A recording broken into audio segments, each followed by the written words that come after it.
Voice of south நேயர்களுக்கு வணக்கம். இந்த நேர்காணலில் நாம் சந்திக்கிறப்பவர் அரசியல் விமர்சகர் திரு ஜுபைர் அவர்கள். வணக்கம். பகுஜன் சமாஜ் கட்சியினுடைய தமிழ்நாடு மாநில தலைவர் திரு ஆம்ஸ்ட்ராங் அவர்கள் படுகொலை செய்யப்பட்டிருக்காரு. அந்த படுகொலை சுற்றி நிறைய விஷயங்கள் சொல்லப்படுது. ஒருபுறம் அந்த குற்றவாளிகள் காவல்துறை கிட்ட சரணடைந்திருக்காங்க, கைது செய்யப்பட்டிருக்காங்க. அந்த குற்றவாளிகளுடைய ஸ்டேட்மெண்ட் பார்க்கிற பொழுது அது ஒரு பழிவாங்கும் நடவடிக்கையாக பார்க்கப்படுது. இன்னொரு புறம் அரசியல் ரீதியாக அது அரசியல் உள்நோக்கம் கொண்ட ஒரு குற்றச்செயலாக பார்க்கப்படுது. உண்மை குற்றவாளிகளை கண்டறியணும் அப்படின்னு அரசியல் தலைவர்கள் சொல்கிறாங்க. அப்போது மக்கள் இதை எப்படி பார்க்கணும், நீங்கள் எப்படி இதை புரிஞ்சுக்கிறீங்க? இல்லை, உண்மையிலேயே அது ஒரு ஈடு செய்ய முடியாத இழப்பு. ஒரு அரசியல்வாதியை தாண்டி ஒரு சமூக போராளியாக இருந்திருக்கிறாரு. நிறைய சமூகம் சார்ந்த பிரச்சனைகளுக்கு குரல் கொடுத்துருக்கிறாரு. அந்த சமூக செயற்பாட்டலாக இருந்திருக்கிறாரு. கல்விக்காக நிறையா பண்ணியிருக்கிறாரு. கிட்டத்தட்ட 500க்கும் மேற்பட்ட வழக்கறிஞர்களை உருவாக்கியிருக்கிறார், படிக்க வச்சிருக்கிறாரு. பொருளாதார ரீதியாக மட்டும் இல்லாமல் எஜுகேட் பண்ணியிருக்காரு, கல்வி அவர்களுக்கு சொல்லியிருக்கிறார். அதனால தான் இன்றைக்கி அந்த பகுதிகளில் நீங்கள் பார்த்தாலே தெரியும், அவ்வளவு மக்கள் வந்து தன்னிச்சையாக வந்து நிற்கிறாங்க. அந்த மாதிரியான ஒரு ஒரு ஒரு மரணம் இந்த வயசு ரொம்ப கம்மி தான். இந்த வயதில் ஒரு அகால மரணம்ங்கிறது ஒரு ஈடு செய்ய முடியாத இழப்பு, ஒரு ஆழ்ந்த அனுதாபம், வருத்தங்கள். ஆனால் இந்த விஷயத்தை நம்ம எப்படி பார்க்கணும் அப்படின்னா, இந்த நேரத்தில் கொஞ்சம் அமைதி காக்க வேண்டிய சூழ்நிலைலாம் நம்ம இருக்கணும். ஏன்னா ரொம்ப அவங்க உணர்ச்சிகரமான சூழ்நிலை தான் இடம்தான் அது. இருந்தாலும் கூட குற்றவாளிகள், உண்மையான குற்றவாளிகள் யாரும் தப்பிச்சு போயிடக்கூடாது அப்படிங்கிறதுல ரொம்ப உறுதியாக இருக்கிறாங்க. கிட்டத்தட்ட ஒரு 10 பேருக்கு மேலே கைது பண்ணியிருக்கிறாங்க. அதில் வந்து அவங்க சொன்னக்கூடிய முக்கிய காரணம் என்னென்னா, தனிப்பட்ட அரசியலோ சாதியோ கிடையாது, தனிப்பட்ட இவர்கள் 2 பேருக்குள்ள ஒரு மோதலை தான் அவங்க குற்றச்சாட்டாக சொல்லியிருக்கிறாங்க. வாக்குமூலமாக தான் கொடுத்துருக்காங்க. அதாவது ஆற்காடு சுரேஷ் என்ற ஒரு பிரபல ரவுடிக்கும் இவருக்கும் சம்மந்தப்பட்ட ஏதோ ஒரு பிரச்சனையில் அவர் செய்யக்கூடிய ஒரு விஷயத்துக்கு ஏற்று போயிருக்காரு. இப்போ அந்த விசாரணை பல ஆங்கிளில் போகுது. இப்போ ஆருத்ராவிலேருந்து வருது. ஆருத்ரா வழக்கில் சம்மந்தப்பட்ட ஆட்களுக்கு அந்த ஆற்காடு சுரேஷுங்கிறவர் ஆதரவாக இருந்திருக்கிறாரு. பாதிக்கப்பட்டவர்கள் சார்பில் இவர் ஆதரவாக இருந்திருக்கிறாரு. இது ஒரு போட்டி இருந்திருக்கு. இது மாதிரி சில மோதல்கள் இருந்திருக்கு. அதனால தான் அந்த ஆற்காடு சுரேஷினுடைய பிறந்த நாளாக ஜூன் 5ஆம் தேதி அன்னைக்கவும் நாள் பார்த்து அவங்க வந்து இந்த ஒரு பெரிய படுபாதக செயலை செஞ்சுருக்கிறாங்க. 10 பேர் அரெஸ்ட் பண்ணியிருக்கிறாங்க. விசாரணை நடந்துக்கிட்டு இருக்கு. இனிமேல் வரக்கூடிய விசாரணையில் தான் அது முழுசாக தெரிய வரும். இப்போ அவங்க சொல்கிற மாதிரி இப்போ திரும்பவே சில இடங்களில் சொல்கிறாரு, ஏன்னா சமூகம் சார்ந்து இயங்குறதுனால பல இடங்களில் பகை அப்படின்றது இருக்கும், உருவாகி இருக்கும். அதை வந்து கண்காணிக்க வேண்டிய இடத்துல அரசும் இருக்குது, தடுத்து இருக்கணும் இந்த குற்றத்தை அப்படின்லாம் அவர் சொல்கிறாரு. அப்போது அந்த விஷயத்தை பார்க்குற பொழுது நம்ம ஆருத்ரா நீங்கள் சொன்னது போல் தமிழ்நாடு காவல்துறை இப்போ யார் கண்ட்ரோலில் இருக்காங்க, அப்போ யார் பேச்சை கேட்குறாங்க அப்படின்ற ஒரு காவியமயமாக இருக்க காவல்துறை அப்படின்ற ஒரு கேள்வியும் வந்துடுது இல்லையா? அதில் இல்லை, இது கடந்த 10 ஆண்டுகளில் அதிமுக ஆட்சியில் முதல்ல 5 ஆண்டு ஜெயலலிதா அவர்கள் ஆட்சியை விட்டுருங்க. திருப்பி எடப்பாடி பழனிசாமியினுடைய அந்த 4 ஆண்டு கால ஆட்சியில் பல்வேறு துறைகள்லையும் அவங்க ஆட்கள் உள்ளே பூந்துட்டாங்க.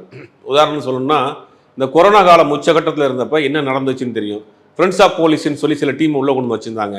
அதே மாதிரி கார்பரேஷன்ஸ் நிறைய ஆட்களை டெம்பரரி போஸ்டிங் போட்டு அவங்களுடைய ஆட்களை வச்சுருந்தாங்க. இந்த மாதிரி பல்வேறு இடங்களில் அவருடைய சித்தாந்தத்துக்குரிய ஆட்களே வந்து உள்ளே நினைச்சிட்டாங்க.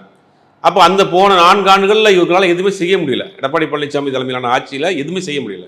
எல்லா இடங்கள்லையும் அவர்கள் சார்ந்த சித்தாந்த ஆட்கள் உள்ளே புதுட்டாங்க. இப்போ அந்த இதெல்லாம் ஒன்றுனா இப்போ நடக்கக்கூடிய சம்பவங்கள்லாம் பார்க்குறப்ப இது ஏதேனும் சதி இருக்குமோங்கிற ஒரு அச்சம் இருக்குது. அதாவது எப்படின்னா, நடந்து முடிந்த நாடாளுமன்ற தேர்தலில் தமிழ்நாட்டில் நமக்கு எல்லாருக்கும் தெரியும், 40க்கு 40 ஒரு மிகப்பெரிய வெற்றியை திமுக பெற்றிருக்கு. திமுகன்னு சொல்கிறதுக்காக திமுக கூட்டணி ஒரு மிகப்பெரிய வெற்றி இருக்குது. இது ஒரு சித்தாந்த ரீதியாக இங்கே ஒரு வலுவான ஒரு கோட்டையாக இருக்குது தமிழ்நாடு. அவர்களுக்கு உள்ளே நுழையவே முடியல. என்னென்னமோ பண்ணி பார்க்குறாங்க, கூட்டணி கட்சியில் உடைக்க பார்க்குறாங்க, கூட்டணி கட்சியில் தலைவர்களை இழுக்க பார்க்குறாங்க, என்னென்னமோ பண்ணி பார்க்குறாங்க, உடைய முடியல. சித்தாந்த ரீதியாக அங்கே வந்து ஒரு பெரிய கட்டமைப்பு இருக்குது. இப்போ அது சித்தாந்த ரீதியாக அவர்கள்ட்ட மோத முடியாது. அப்போ வேற ஒரு வழியில், குறுக்கு வழியில் எதுவும் செய்யலாமா அப்படின்ற மாதிரி ஒரு சந்தேகம் வருது. இப்போ இந்த நாடாளுமன்ற தேர்தல் முடிவுக்கு பிறகு தொடர்ந்து சம்பவங்களில் அடுக்கடுக்காக வர்றதை பார்க்குறப்ப ஒரு மிகப்பெரிய ஒரு சந்தேகம் வருது. பார்த்தீங்கன்னா, தொடர்ந்து தலித் தலைவர்களை குறிவைக்கிறது, இந்த மாதிரியான விஷயங்கள் பார்க்குறப்ப அந்த கூட்டணியில் இருக்கக்கூடிய பெரும்பான்மையான வாக்குகள் அவங்க போடுறாங்க. அதை வந்து நம்ம அந்த கூட்டணியிலேருந்து இவர்களை ஒரு சலசலப்பை ஏற்படுத்தணும், அவங்க வந்து கொஞ்சம் பிரித்து கொண்டு வரணுங்கிற வேலையை திட்டமிட்டே செய்கிறாங்களோ அப்படிங்கிற ஒரு சந்தேகம் வலுவாக இப்போ பொதுமக்கள் மத்தியில் பேச ஆரம்பிச்சாங்க. ஏன்னா அது ஏதாவது ஒரு சம்பவம் நடந்தால் பரவாயில்ல, கரெக்டாக எலெக்ஷன் முடிஞ்சவொடனே ரிசல்ட் வந்ததுலேருந்து தொடர்ந்து பிரச்சனை. கள்ளக்குறிச்சியாக இருக்கட்டும், அங்கே வட மாநிலங்களில், தென் மாநிலங்களில் சில தலித் தலைவர்கள் கொல்லப்பட்டதாக இருக்கட்டும், இப்போ இங்கே நடந்த சம்பவங்களாக இருக்கட்டும், சட்டம் ஒழுங்கு சரியில்லைன்னு சொல்லி ஒரு டெம்ப்ளேட்டை தூக்கி நிப்பாட்டுறதுக்கு அவங்க முயற்சி பண்ணுறாங்களோ அப்படிங்கிற ஒரு அச்சம் இருக்குது. அதை தமிழக அரசு இரும்பு கரம் கொண்டு அடக்கணும். உள்ள ஊடி இருக்கிற புல்லுருவிகளை வேரோடு அறுத்து எறியணும். ஏன்னா இது வந்து அரசாங்கத்திற்கு ஒரு பெரிய தலைவலி. ஏன்னா வெளியில் இருக்க எதிரிகளை நம்ம பார்த்துடலாம், உள்ளுக்குள்ள இருக்க எதிரியை எப்படி போய் கண்டுபிடிப்பீங்க? வேறு ஊன்றி போய் கிடக்குள்ள.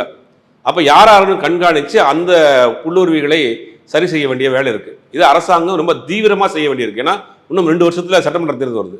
சட்டமன்ற தேர்தலுக்கு முன்னோட்டமாக இந்த வேலைகள்லாம் அவங்க ஆரம்பிச்சிட்டாங்களோ, இவர்கள் சொல்கிறதுக்கு ஒரு டெம்ப்ளேட் ரெடி பண்ணுறாங்களோங்கிற ஒரு சந்தேகம் இருக்குது. ஏன்னா எலெக்ஷன் முடிஞ்ச பிறகு பிஜேபியை சேர்ந்த ஒரு தலைவர் பேசினார். தமிழ்நாட்டில் அவர் மேல் வழக்கு கூட போட்டாங்க. கலவரம் பண்ணால் தான் நீங்கள் நம்ம ஆட்சியை பிடிக்க முடியும்னு பேசினார். அப்படி இல்லை, அதெல்லாம் வச்சு பார்க்குறப்ப அது சாதாரண விஷயமா நம்ம கடந்து வர முடியாது. இவர்களுடைய ரெக்கார்டு அப்படி தான் இருக்குது. இவர்களுடைய ப்ரீவியஸான வடநாடுகளில் நடக்கக்கூடிய ரெக்கார்டு வந்து அந்த மாதிரி தான் இருக்குது. இங்கே கொள்கை ரீதியாகவோ கூட்டணி ரீதியாகவோ இங்கே ஒன்றும் செய்ய முடியல. அப்போ இந்த மாதிரியான வேலைகளை செய்கிறாங்களோ, உள்ள இருக்கக்கூட அரசு அதிகாரிகள் போலீஸ் ஆஃபீஸர்ஸை வச்சு இந்த வேலைகளை செய்கிறாங்களோங்கிற ஒரு சந்தேகம் இருக்குது. இப்போ ஆம்ஸ்ட்ராங் மேலே அவருக்கு எந்த வழக்கும் கிடையாது. இப்போ போலீஸ் அறிக்கைகளை கொடுத்துருக்குது, அவருக்கு சம்மந்தப்பட்ட எந்த வழக்கும் கிடையாது. அவர் சமூகம் சார்ந்த ஒரு பிரச்சனைகளுக்கு பேசக்கூடிய ஒரு போராளியாக இருக்கிறார். அப்படிங்கும்போது அவருடைய ஒரு மரணம்ங்கிறது வந்து ஒரு பெரிய அதிர்ச்சியை ஏற்படுத்தியிருக்கு தமிழ்நாடு முழுக்க. அப்படிங்கும்போது இது வந்து ஒரு 10 பேர் சரண்டராக இருக்கிறாங்க அப்படின்னா, திருமாவளவன் போன்றவர்கள், செல்வ பிறந்தகை போன்றவர்கள் என்ன சொல்கிறாங்கன்னா, இதனுடைய ரிஷி மூலம் ஆதி மூலத்தை கண்டுபிடிக்கணும், இவர் வேற கண்டுபிடிக்கணும், இவர்களை ஏவி விட்டவர்கள் யார் அப்படின்ற ஒரு விஷயத்த அந்த கோணத்தில் விசாரணை நடத்துன்றாங்க. விசாரணை ரொம்ப நடத்திட்டு இருக்காங்க. தமிழ்நாடு காவல்துறையை பொறுத்தவரைக்கும் மிகப்பெரிய அளவில் ஒரு 8 மணி நேரத்துக்குள்ள கொலையாளிகளை கைது செஞ்சுட்டு இருக்காங்க. அதெல்லாம் ஒரு பெரிய விஷயம்தான். ஆனால் என்னதான் நம்ம ஆறுதல் சொன்னாலும் கூட ஒரு மிகப்பெரிய ஒரு இழப்பு ஏற்பட்டிருக்கு. 8 மணி நேரத்தில் கைது போயிட்டாங்கன்னா போன உயிர் வந்துருமா? வராது.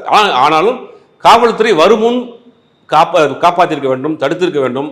அவர்களுக்கு அலாட் கொடுத்துருவோம். காலையில் ப்ரெஸ் மீட்டில் அஸ்ரா கார்க் என்ன சொல்கிறாரு அப்படின்னா, நாங்கள் உளவுத்துறை மூலிமா நாங்கள் அவங்களுக்கு அலாட் கொடுத்தோம், லோக்கல் போலீஸ் ஸ்டேஷனில் ப்ரொடெக்ஷன் கொடுக்கலங்கிற மாதிரி பேசுகிறாங்க. இப்போ அந்த மாதிரி அந்த அலாட் இல்லைன்றாங்க.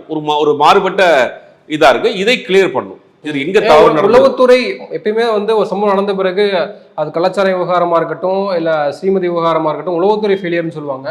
ஆனால் இந்த விவகாரத்தில் உளவுத்துறை எச்சரிச்சிருக்காங்க, ஆனால் காவல்துறை தான் பாதுகாப்பு கொடுக்கல அப்படின்ற ஒரு காரணம் சொல்லப்படுது. இது 2 மாறுபட்ட கருத்தாக இருக்குது. இதை சரி செய்யணும். ஏன்னா இப்போ ஒரு இழப்பு நடந்திருக்கு, அங்கே உணர்ச்சி புலம்பல் அங்கே இருக்கிற நேரத்தில் இந்த மாதிரியான மாறுபட்ட தகவல் செய்தியாக கொடுக்குறப்ப என்னென்னா, அது மேலும் தான் அவன் சந்தேகத்தை வெளிப்படுத்தும். இப்போ அந்த மக்கள் என்ன நினைப்பாங்க, நம்ம சொல்கிற ஒரு போலீஸ் ஆஃபீஸர் சொல்கிறேன்றாரு, நாங்கள் உளவுத்துறை அலாட் கொடுத்துருக்குன்றாரு, இல்லை லோக்கல் போலீஸ் ஸ்டேஷன் பாதுகாப்பு கொடுக்கலங்கிறாங்க. அப்படிங்கிற மாதிரி இது மாதிரியான விஷயம். இவரை பொறுத்த வரைக்கும் தனிப்பட்ட முறையில் ஒரு பாதுகாப்பு வளையத்துக்குள்ள தான் இருந்தார். ஆனால் தன்னுடைய இடம், நம்மளுடைய இடம், அங்கே யார் வந்துட போறா அப்படின்ற அந்த நேரத்துலையும் கூட 5-6 ஆட்கள்லாம் இருந்தாங்க. இந்த உணவு டெலிவரி பண்ணுற மாதிரியான ஒரு ட்ரெஸ்ஸை போட்டு ஒரு திரைப்படத்தில் நடக்கக்கூடிய ஒரு சினிமா காட்சியை போல ரொம்ப திட்டமிட்டு பண்ணியிருக்காங்க.